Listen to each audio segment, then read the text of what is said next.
Hello YouTube, B3 here back, another kicking action figure review. Please excuse the air conditioning sound. It is very hot in this hobby shed. When I come home to film a review, it just gets so hot. But I do all kaiju reviews here because all my kaiju figures are here.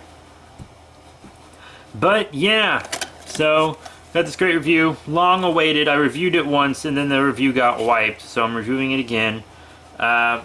Well, I didn't upload it, but I didn't get the chance to upload it, that's what I'm saying. And it's MFS3 MechaGodzilla, Kiryu, aka MechaGodzilla 3, several different names. And it's from the Shokugan collection, Godzilla's 60th anniversary. There were 3 figures in this little Shokugan wave. I'm going to zoom out a bit so that I can show you the package on. Here we go.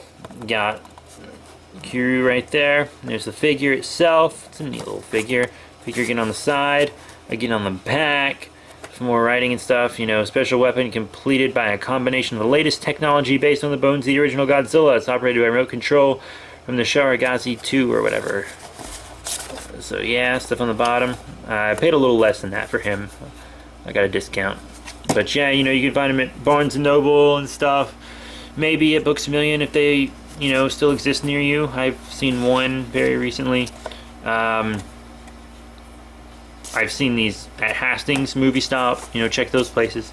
But yeah, that's the packaging. I can toss that now, finally. But here he is, little Kiryu MechaGodzilla, and this is from Godzilla Against MechaGodzilla, not Tokyo SOS. You can tell because he's got the blue. The heavy arms version has the silver, and that's the one from Tokyo SOS. And I have a 6-inch of that one. I have the monster art for him. And I did want the monster art for this version when it came out, but I missed it, and it got expensive. It was already pretty expensive. So much. God, I had to put the second one on layaway. But yeah, he's a cool little figure. Not a lot of paint application on him. Just silver all around. The blues where the blues are supposed to be. Kind of a darker, kind of grayish silver here. And he does have the yellow eyes and a little bit more paint detail on the head. But not enough to really be like, whoa, that's a lot of paint detail. He's very lacking in paint. Very, very lacking in paint, but he has great detail otherwise. See the sculpting since over the bottom of the feet. He's sculpted very well all over for his size. He looks pretty good to me. And now for articulation. It's really not much, but it's not nothing either. You got the tail here on a swivel, of course, and the arms swivel as well. Can't really go all the way around unless you like pull them out like that. But, they can move within reason, so it's fine. No complaints there. The head does move also on a swivel. And he does have this waist swivel that's kind of tight. Because it's on a bit of an oval, it looks like. But, yeah, 5 articulation points. Pretty basic. About what you would expect on this figure, really. It's not a disappointment because it's really what you expect. And it's a very small figure, so, you get it. You get what I'm saying. But he's very, very cool still. And, yeah. How about we just move into size comparisons now? Now, here's Kiryu with the other 3 figures of this line.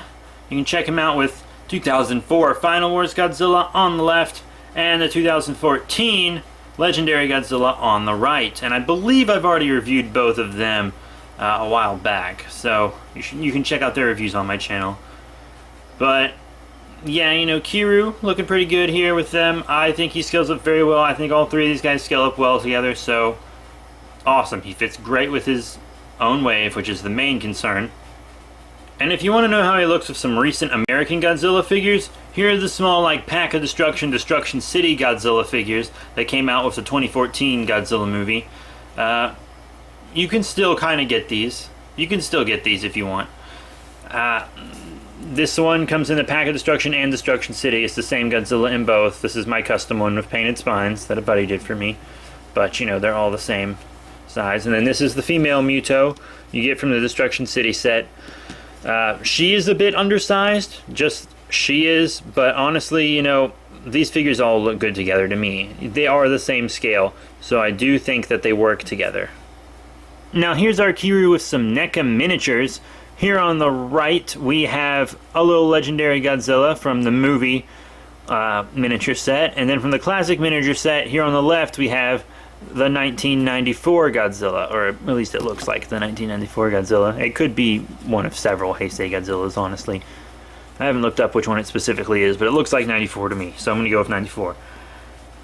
But, yeah, you know, obviously Kiryu's way too big for them. He's not going to scale with these miniatures.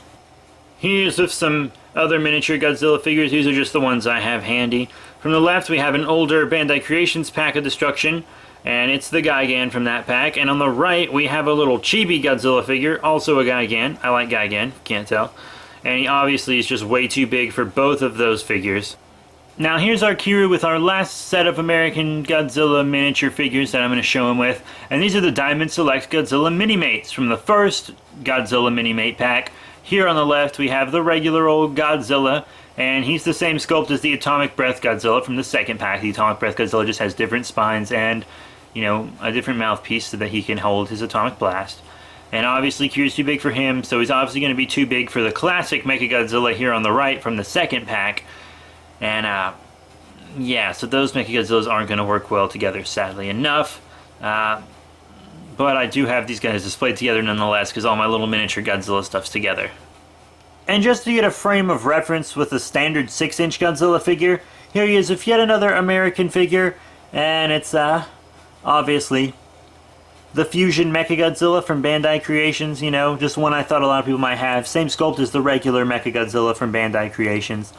So if you have that, you know, same thing. But, yeah, see, obviously he doesn't work with 6-inch figures. I'm sure you guys knew that already after the other scalings, but, yeah, 6-inch, no-go. So he's really just going to scale with the other little Gashapon type figures. So to my final thoughts on the Shokugan Collection Kiryu, or MechaGodzilla 3, from Bandai Japan. Honestly, it's a neat little figure, you know. I'm glad Bluefin brought him to us. He is a neat little find. You know, if you can still find this guy, he's a little harder to find right now than he was when I got him, because I got him when they were like just throwing him on shelves and stuff. But he's a very neat figure. I do recommend him if you're a Kiryu fan, because there are not a lot of cheap Kiryu figures to get. And this guy's kind of cheap. I've seen him online for really expensive for some reason. But I've also seen him online for really cheap, so prices are really varying online for what I've seen. I've seen all three of them together for what I've also seen him for by himself. I just don't really know what people are thinking. I guess they see the Japanese on the packaging and they're like, hey, this is imported, it must be worth a lot of money, but don't pay a lot for this guy. Unless you're just like a huge completist for some reason. Don't do it. He's not worth it. He's worth the small amount that I paid for him. I paid under $10 with the tax because of my discount at Barnes & Noble. And he's just a cool little figure to have. He'll go great with your Destruction City pack of Destruction stuff from the 2014 Godzilla movie. That stuff Bandai America put out, he will go perfectly with. So if you have those, I do recommend getting him. But unless you just really collect stuff in this scale, he's not for you. If you're just a big 6-inch collector, maybe pass on this guy and just save that money for a 6-inch you really want. But that being said, he is really cool. So all in all, I'm going to give this guy 3 out of 5 stars. I don't want to say he's the weakest of the 3, but he's not the strongest either. He and the 2004 Godzilla are about tied, and then I think the 2014 Godzilla is the best of the 3.